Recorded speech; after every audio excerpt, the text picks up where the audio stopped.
sahudip di dalam dunia. Kemudian yang kelih, ubat baik susah di dalam dunia. Yang kelih, baik tak megawul urang inang ngan urang agam yang sah nikah.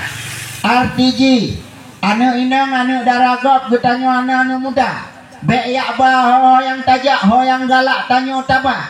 Bahkan han gebiba karena ngan sebab tabah anak daragap yang kon perumoh tanyo yang galong tam nikah ngan getanyo karuh tapu buat dosa raya. Dah dosa yang roh tapu buat nyakni ta Medina. Bahkan roh i Medina ne miat karena ada godaan daripada si Awar. Si Awar hana buat lain. Igoda urang i Medina ka Medina ka Medina. Sehingga lagi tanya roh ta Medina. Kemudian kata rasakan siga talakelom siga tu pajana kesempatan untuk pubut dina. Maka selalu susah katanya di dalam memikirkan untuk berbuat maksiat kepada Allah. Kemudian yang keempat, ubat baik susah di dalam dunia. Yang keempat na pegah le Nabi, baik mengon ngan manyet. Di para sahabat na tanya, ya Rasulullah yang tah manyet. Manyet adalah orang kaya kret, arti mati ate tua kagama nyan manyet bak pandangan Allah.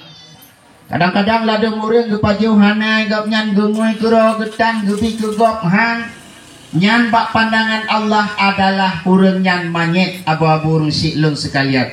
Getanyo han gebi mengon ngan manyet le Rasulullah pakan karena susah hudip getanyo ta mengon ngan manyet. Urang kaya kret tapi iya le getanyo bak kedai kopi sabe-sabe buat tanyo bi iya.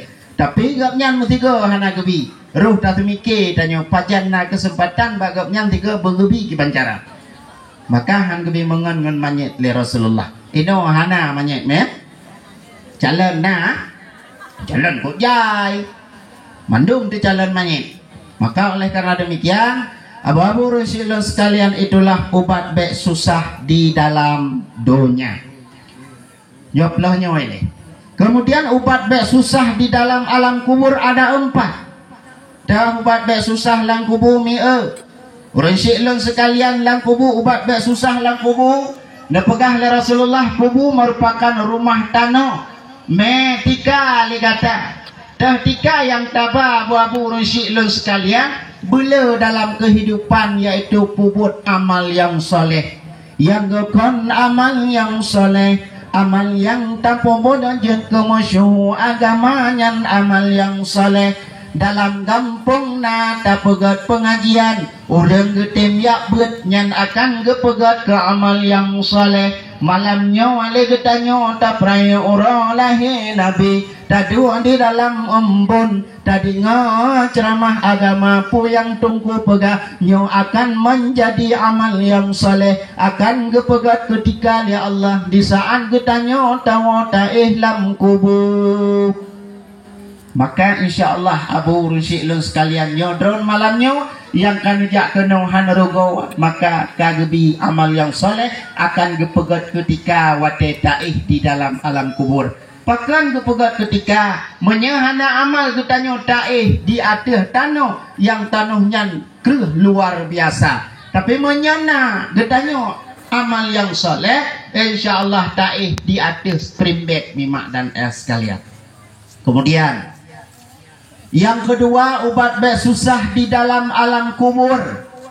Kubur merupakan rumah sidraw. Mengan legata. Tangan yang tabah wate tahu taluk dalam kubur. Ngon yang tabah wate tahu taluk dalam kubur. Bila dalam udip legatanya baca Al-Quran. Al-Quran kalam Tuhan. Pedoman orang beriman, si orang kasa baca Al-Quran, lebih pahala melipat ganda. Al-Quran betah baca, Al-Quran di dalam jiwa, karena Al-Quran menjadi teman dalam kerendah. Maka baca Al-Quran yuh masaudib dalam dunia. Tunggu abu rusik lun sekalian, sabah huruf Al-Quran tak baca kebi pahala oleh Allah kegetanyo. Contoh hitanyo dia ke ayat yang NF tagai. Alif Lam Mim. Tertuh kebi pahala oleh Allah. Ingat dalam alif lam sad tertuh juga ke bifahala Allah. Ingat ayat yang kaitannya juga tu. Alif lam ra tertuh juga ke bifahala Allah. Ingat ayat yang paling dalam Al-Quran, ayat Al-Qalam. Non diurinam nan di malam bengah nun tetap tertuh ke bifahala Allah. Maka hang sia-siakan pahala baca Al-Quran. Teman, baca Al-Quran yang buruh belaga buruh makhluk